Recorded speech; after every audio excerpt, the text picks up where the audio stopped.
Hey guys, bet you're all too busy having fun with Luna right now, huh? Yeah, she's just that awesome. But her mechanics can get kinda tricky, right? I remember being super confused at first too. So let's dig a little deeper into Luna together.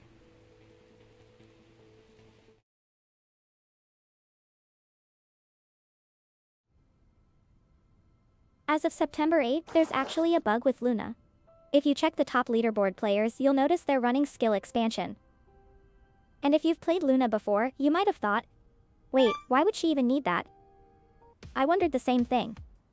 Turns out, skill expansion applies to enhanced skills that linger for about 1 second right after activation. After testing over and over on Stormhanger and the lab, I found out you can basically keep those AoE skills firing endlessly during fever time with this bug. Super easy, just hit skills 2, 3 and 4 together to trigger fever time. And boom, infinite skill loop. With the bug, you can clear Stormhanger in under 10 seconds. Without it, your clear time is more like 15 to 20 seconds. Still fast, but the bug kinda ruins legit runs. But yeah, it's still fast enough to threaten Nell.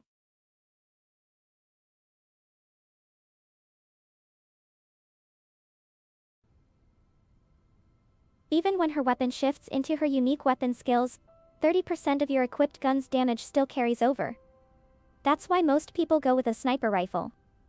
But have you ever wondered, is piercing light stronger, or is ATAMS stronger? Usually ATAMS is the better pick. Multi-hit and crit stats don't apply, but firearm ATK, elemental ATK, weak point damage, and faction ATK all still do. So compared to piercing light, which is locked to ice element, ATAMS can flex into other elements, making it the better overall choice. But what about when you're up against ice-weak enemies, like VIP Stage 10 for example? My ATAMS is built for Stormhanger with poison element, so wait, do I really have to make another ATAMS just for ice?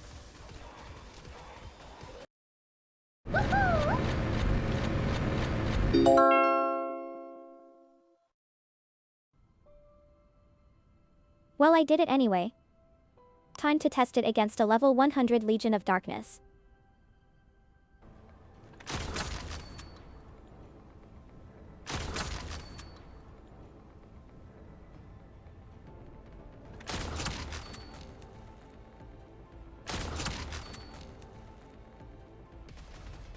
And yeah, in regular missions it doesn't really make a difference, but when you're up against an ice-weak Colossus, piercing light's the better pick.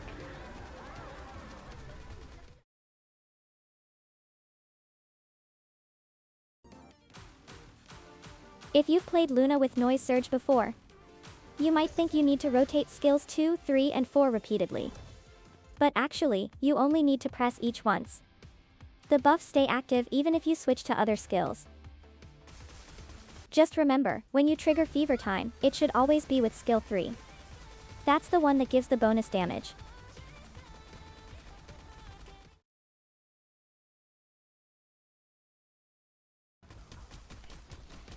Anyone here ever stress about missing notes while playing Luna? If so, you might want to swap out Maximize Power module for Tech Specialist instead. That way, even if you miss, the cooldown finishes before the buff ends, so you lose nothing.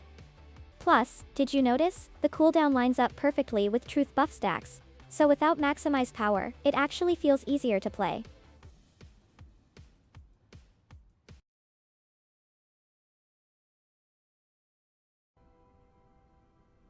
Potent Collector gives a 17% chance on hit to restore 12.2% of your custom resource.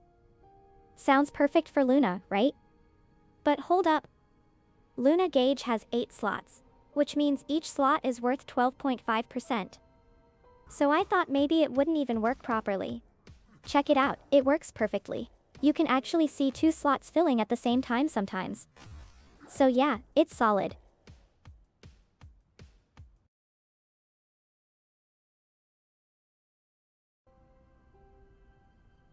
Back when Noise Surge was meta, Gap in Time was one of the best modules.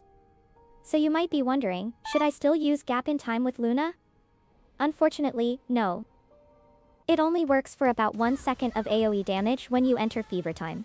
Not worth it. So in normal situations, Beyond Power is the better choice. When facing Stormhanger, you sometimes run Cyclic Amplifier instead, as an exception.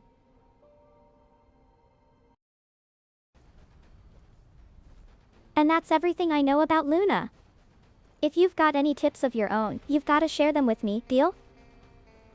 Alright, see you next time, bye.